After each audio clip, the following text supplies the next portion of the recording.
Hello everyone, myself Pragya Prashun and I am a first year student and this is my psychology presentation on the topic of psychology behind addiction. And the reason behind choosing this topic, addiction, was I consider addiction as one of the most misunderstood mental conditioning. Most of the people think addiction as a bad habit or someone behaving badly or having less self control. But what we don't see due to lack of awareness and lack of knowledge is the thing that addiction is like any other disease, depression, anxiety, yes, and we don't blame someone depressed for being depressed, but we blame an addict for being an addict. And this is mainly due to we don't understand what chemical and what circuit interactions goes behind our brain which actually create such situation which makes someone addict and someone not. So that's why I thought this is really necessary and required to raise the awareness regarding the addiction and how it can be too wide than we think, and this need our attention, and that's why I have chosen this topic. So let's dive in and see the topic in the great detail. Firstly, I have focused on the topic what you consider as addiction. We are living in a modern world where education is mainly happening in online mode and work from home is a new norm, and this has widened our technological relation and made technology our daily in part of our daily routine.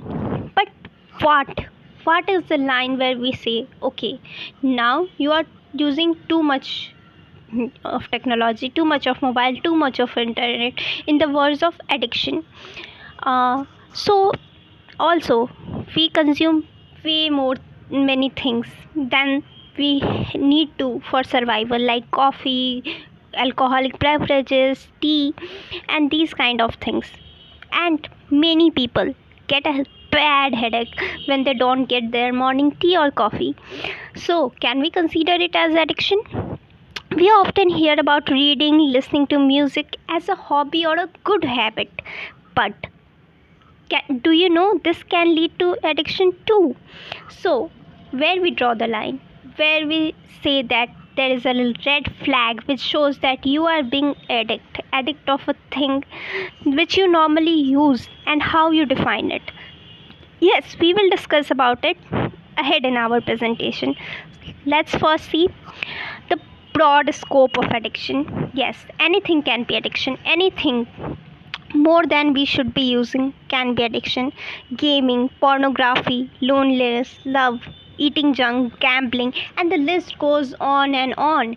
The most fun thing you think can be an addiction. Be it watching film, listening to music, or watching porn, or having sex, anything can be addiction.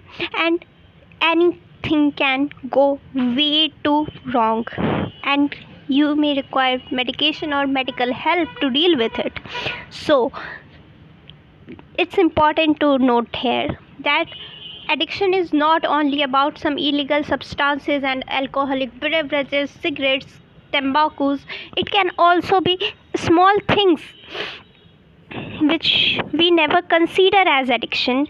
So it's very necessary to acknowledge the fact and try to have a check on each and every activity we do for fun. Let's move ahead and see why addiction hits everyone differently. We all have that one friend who eats and eats and never get fats. We all are jealous of them, but somehow we have understood by clinical trials and stuff that everyone's body responds differently, and this is the reason why some people can get fat even after having great diet, and some can get slim and fit even after eating so much junk in their daily routine.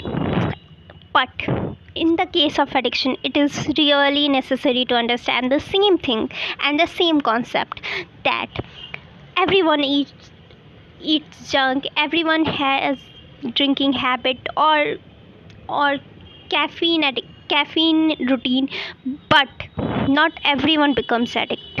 And this is because everyone's mind, everyone's brain reacts differently, and that's why we should not blame the addict and see what's actually going wrong in his brain, which is making him uncontrollably attracted to something.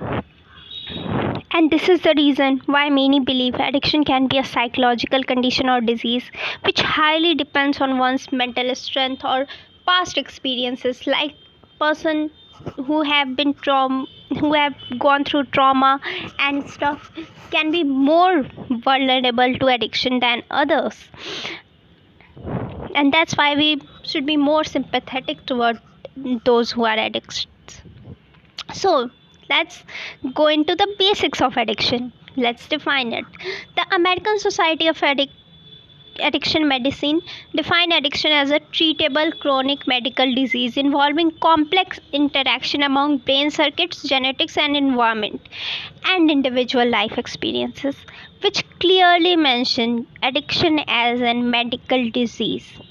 And this shows why we should not be blaming the victim of this disease, but actually focusing on the medical aspect of it and reaching out to professional help to deal with it.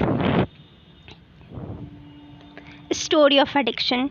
So let's get into the brain. What actually happens with our brain and how the addiction cycle forms. Imagine yourself as a person living in a small village with limited resources, no good internet, no Wi-Fi facilities, no laptops, no fancy gadgets, no fancy pubs, no fast food outlets, etc. And somehow you find yourself in the middle of big shiny city where there are many things around you which your mind has never experienced before. Your eyes, nose, and your senses has already signaled your brain, oh, we are in the middle of some appetizing thing and we should experience it. But is all our mind excited to try the new things? No. There is a person in our brain who say, wait, there can be a danger too. And let's talk about that. Let's talk about the theory of amygdala and how it contributes into the addiction. There is a part in our brain called amygdala who always suspect everything, and that's its job, and it's not always bad. Amygdala is the one who keeps us safe by warning us that there can be a danger ahead. Amygdala creates fear in everything. Food you are trying can be poisonous. Game you are playing, you can lose. You can die. You can be injured, or worst, you can lose. And coffee can be but too hot to burn you. So this is the basics of amygdala, and it creates a suspicion. And then comes the theory I found most interesting in the psychology, risk and reward theory. When there is a risk, there is reward. Yeah, our brain follows uh, this theory too. The risk and reward approach of our brain contributes significantly in addiction, as amygdala has created a sense of fear while trying things for the first time. There is some percentage of risk involved, and when we take that risk and come out safely, our brain rewards us for the taking such risk and releases dopamine, which actually make us eager to attempt the task again and again in order to get the same kick of dopamine and experience the same pleasure.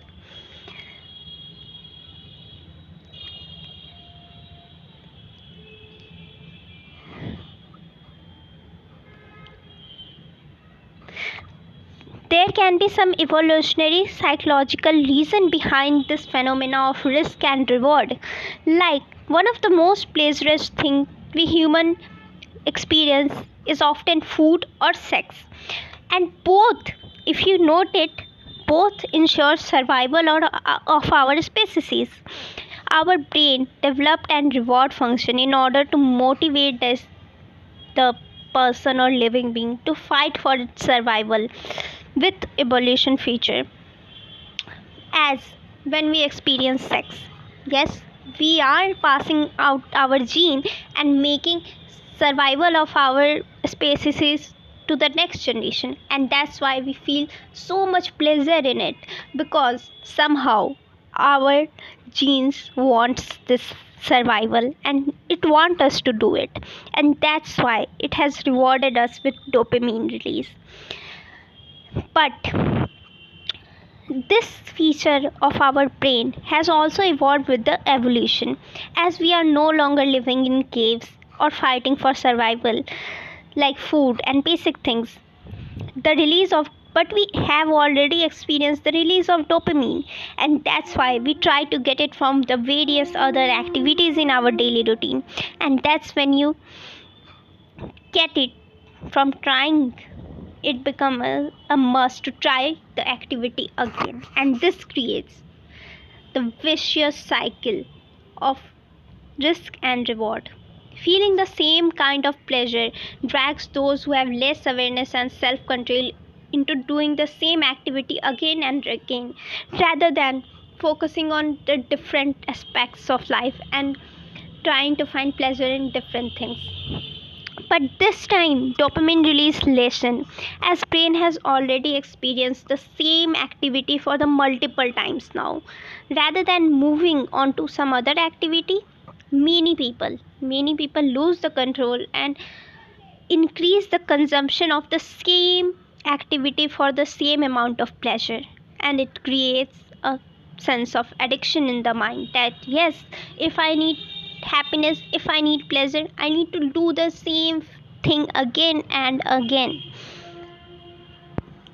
Now, have as we have discussed how the addiction works in the back part of our brain briefly. Now now the most crucial parts come. How to deal with addiction, how can we escape it? So let's see it. Escape from addiction, it's not a easy one, believe me, it is not. Trying something new can be risky, but leaving it forever is way too hard than trying it. First of all, first step in everything is is accepting the fact with no shame that it is okay if we have fallen for addiction. And addiction cannot only be about some things, it can be very wide, from internet to caffeine to drugs to alcohol to sex to porn, anything can be addiction, and there is no shame in accepting the fact. Seeking personal and professional help will only make it easy and less suffering. Yes, keeping it to yourself and thinking okay, people gonna judge is always going to make it hard. So share it and ask for help. It is going to make the suffering less and the journey escaping from addiction easy. Addiction is a disease like any other, causing due to complex brain chemical reactions and interactions. Yes, considering addiction as disease will give you very good perspective to think of it. So let's move from the for analysis side. What can we do? Acknowledging the problem is the half of the solution in itself. Yes, you have accepted you are addict, and this is the half of the solution. Second one, checking, setting and check on the habits. By this, we go back to our first or second slide where we have discussed what you consider as addiction. Using phone, yes, you are using it. Everyone is using it. It is part of our daily life now. But how much uses you will consider as addiction?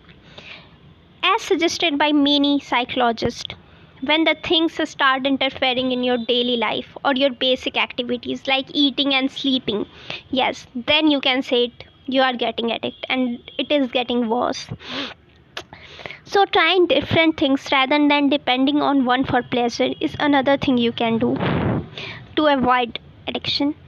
As even if you are trying beverages to relax, you should try different ones like sometimes tea, sometimes coffee, sometimes rum, sometimes juices, and sometimes other things.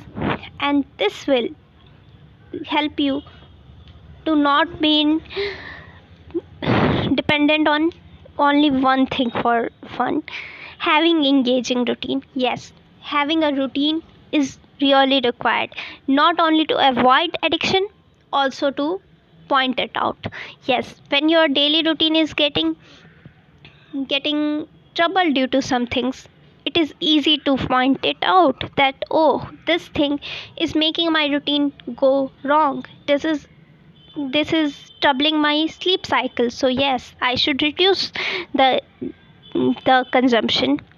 Seeking medical help if necessary. There are some things which actually make addiction go bad from worse from bad, and like some banned drugs, some alcoholic beverages. In some cases there can be physical and very big mental harm which are not redeemable after a certain point. So, seeking mental help can be necessary and should be necessary if you are feeling that it is getting out of your control. So, that was my presentation on the topic of addiction and psychology behind addiction. Thank you so much.